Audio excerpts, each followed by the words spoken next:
ناظرین، ہم نے اپنی ایک خبر کا ذکر کیا تھا، اور یہ جب اتنے بڑے میڈیا آؤٹ لیٹس بھی اسے اٹھا لیں تو ہماری ذمہ داری بنتی ہے کہ اس کو ہم کریں۔ میرے ساتھ موجود ہیں ڈاکٹر عبید علی، کسی تعارف کے محتاج ہیں، پاکستان کے چیف ڈرگ انسپیکٹر رہ چکے ہیں اور مختلف حوالوں سے ان کا بڑا نام ہے دنیا میں ادویات اور ان کے علوم کے حوالے سے۔ Thank you very much doctor صاحب، آپ نے ہمیں ٹائم دیا۔ ڈاکٹر صاحب، یہ جو ایک خبر لگی ہے، ہم نے گارڈین میں دیکھا، ہم نے اور بہت سی میں نے میڈیا آؤٹ لیٹس پہ دیکھا، اس میں کتنی صداقت ہے اور کیا کوئی سکسیس تھوڑی بہت ہوئی ہے جسے بڑھا چڑھا کے پیش کیا جا رہا ہے، یا it is totally hoax? Doctor صاحب جی بسم اللہ الرحمن الرحیم، بہت شکریہ اعتماد کے تسلسل کا۔ یہ جو جس خبر کی آپ بات کر رہے ہیں، اس کی صداقت جو ہے وہ بالکل نظر آتی ہے۔ تمام جو سائنسی شواہد ہیں، تمام سائنسی تحقیقات ہیں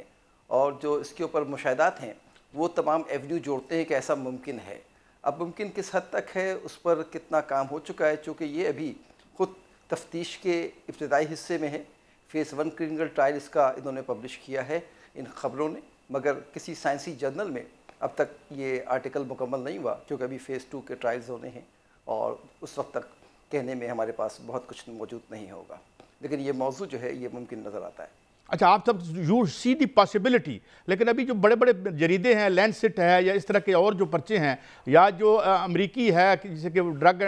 فوڈ اینڈ ڈرگ اتھارٹی کہتے ہیں، ان کی طرف سے کوئی رسپانس آیا ہے؟ اس کو وہ کوئی ان کی نظر اس طرف آئی ہے، کوئی انہوں نے اٹینشن دی ہے ڈاکٹر صاحب؟ میری محدود معلومات ہیں، لیکن معلومات کے مطابق ابھی تک کسی بھی کلاس 1 جرنل میں اس کے ریزلٹس پبلش نہیں ہوئے۔ دوسری بات ہے کہ یہ جو آزمائش ہے یا ٹرائلز ہے، یہ رشیا کے اپنے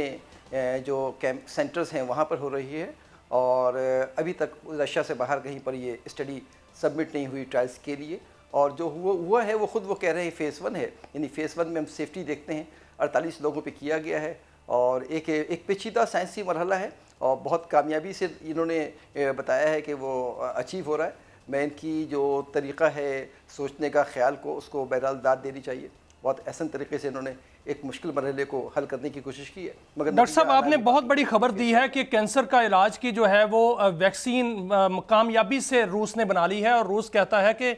باقاعدہ طور پر 100% اس میں کامیابی کے جو ہے وہ اثرات پائے گئے ہیں۔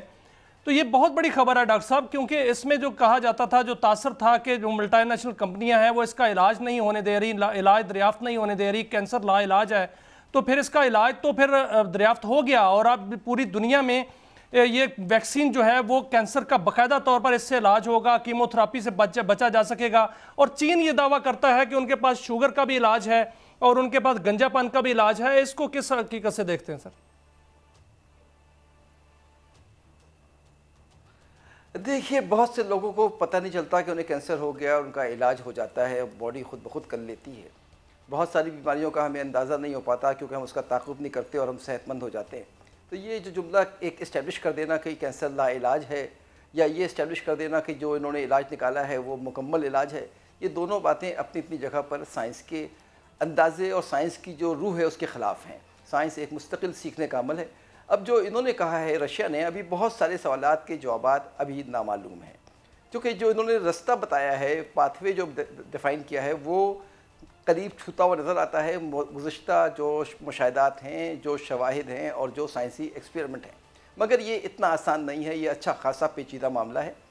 ایک انسان کے لیے اسپیشل اس کی دوا بنانی ہے، اس کی باڈی سے ہمیں سیل لینا ہے، وہ والا سیل جو کینسر پیدا کر رہا ہے، اس کا وہ پروٹین نکالنا ہے، پروٹین کا اسٹرکچر طے کرنا ہے، اس کا کون سا ڈی این اے ہے اس کو آئیڈینٹیفائی کرنا ہے، اس ڈی این اے کا میسنجر آر این اے بنانا ہے، اس میسنجر آر این اے کو پھر باڈی میں بھیجنا ہے، باڈی وہ پروٹین بنائے گی، اس پروٹین کی آڑ میں باڈی خود جو ہے پھر اینٹی باڈیز بنائے گی اور اینٹی باڈیز میں اس والے کو بھی مار دے گی جو کینسر پیدا کر رہا ہے۔ اچھا ڈاکٹر صاحب، آپ نے کہا کہ آپ نے اس پہ ایک پیپر دیکھا ہے، آپ نے کہا کہ ایک آدھ پیپر ابھی تک اس پہ آپ نے پڑھا ہے، لیکن ابھی کسی اسٹل اویٹنگ دی مور سائنٹیفک ایویڈنس، ایک اور بات اگلے دن خبر میں آئی، اور تمام ٹی وی چینلز جو ہیں، آپ ایکسٹینشن سائنس کے تو بارے میں جانتے ہی ہیں کہ جس پہ بہت بڑا کام ہو رہا ہے، اور اس میں بھی چین اور وہ دعویٰ کر رہے ہیں کہ جناب 150 ایئر تک ہیومن لائف ایکسٹینڈ ہو سکتی ہے۔ یہ مختلف چینلز نے اس خبر کو اٹھایا بھی، ہم نے کچھ زیادہ بات نہیں کی اس پہ کہ جب تک کوئی سائنسدان ہمارے ساتھ نہ ہو ہم اس طرح کی بات کم ہی کرتے ہیں۔ تو یہ بھی is this also a possibility, because life extend تو ہوئی ہے۔ اگر ہم نے دیکھی جب ہم نے پولیو سے لڑائی کر لی، ہم نے نمونیا سے کر لی، ہم نے وہ کیا کہتے ہیں ملیریا سے کر لی، تو is there any possibility that human life can be extended and is there anything seriously known as یہ جو سائنس ہے جس کیا کہتے ہیں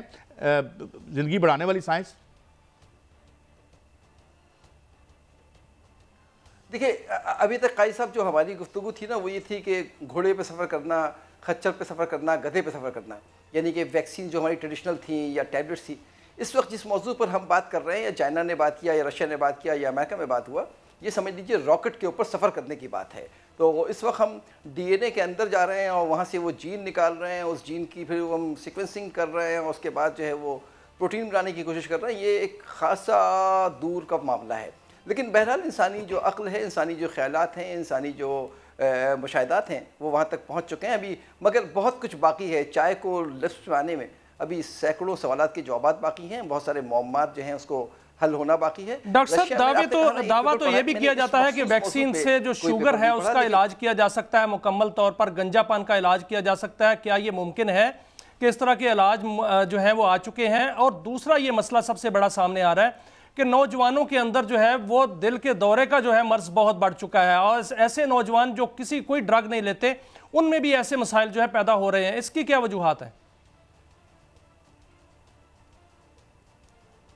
آپ پتہ ہے وجہ کو سرٹین کہنا اتنا آسان نہیں ہے، کیونکہ ملٹیپل سوال ہیں آپ کے اندر۔ اگر آپ دیکھیے 1950 میں امریکہ میں جو کرونک بیماری تھی وہ صرف 3% تھی ٹوٹل پاپولیشن میں، آج ان کا centre for disease control Atlanta خود کہہ رہا ہے 76.4% ہے۔ تو اگر ہم دیکھیں گے تو پچھلے 75 سالوں میں ہم نے بیماریاں بڑھی ہیں اور اتنی اسپیڈ سے بڑھی ہیں کہ وہ ہر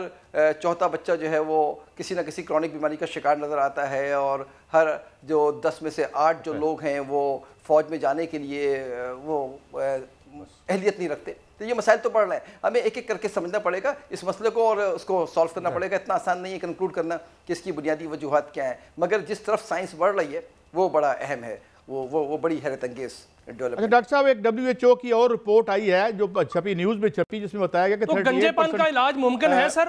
میں ایک منٹ میاں صاحب، میں یہ پوچھ رہا تھا کہ یہ 38% لوگ پاکستانی ذہنی امراض کا شکار ہیں اور 25% لوگ جو ہیں ایکیوٹ ڈپریشن کا شکار ہیں۔ How much credence you lend to this report and if it is so, تو یہ کیا اس کی وجوہات ہو سکتی ہیں، اس کی پیش بندی کیا ہو سکتی ہے ڈاکٹر صاحب؟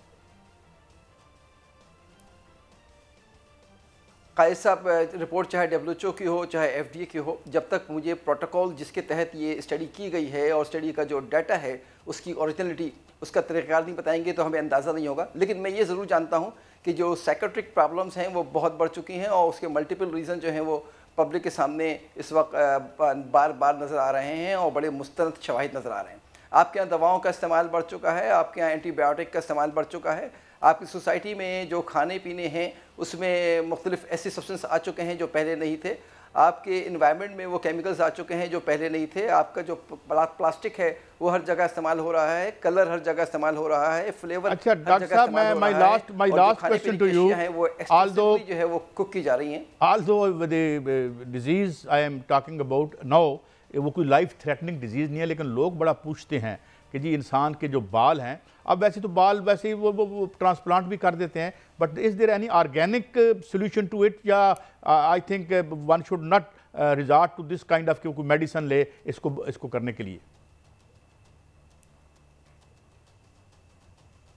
دیکھیے بال کا اگنا جو ہے ایک دوا کا سائیڈ ایفیکٹ تھا، اس دوا کو ہم کہتے تھے میتھائل ڈوپا پرابلی، تو وہ جو ڈرگ بنائی گئی تھی اس کا سائیڈ ایفیکٹ بلڈ پریشر کی دوا تھی، اس کا سائیڈ ایفیکٹ میں بال اگنا شروع ہو گئے۔ اچھا، بہت ساری دواؤں کے سائیڈ ایفیکٹ میں بال گر جاتے ہیں، تو ہمیں ابھی تک جو معلومات ہیں وہ دواؤں کے جو بال اگتے ہیں تو وہاں ویسلز جو ہیں وہ ڈائلیٹ ہو رہے ہوتے ہیں، پھر ہم دیکھ رہے ہوتے ہیں کچھ جو ہے انٹرنل جو پروسیس ہے بائیو کیمسٹری کا وہ کنٹریبیوٹ کر رہا ہوتا ہے، لیکن سرٹین معلومات اس موضوع کے اوپر بہت زیادہ موجود نہیں ہیں کہ اس کو ہم بیماری سمجھتے نہیں ہیں بال کے گرنے کو، کیونکہ بیماری وہ ہے جو آپ کو ڈسکمفرٹ کرے، اس لیے وہ پرائرٹی نہیں ہے سائنس کی۔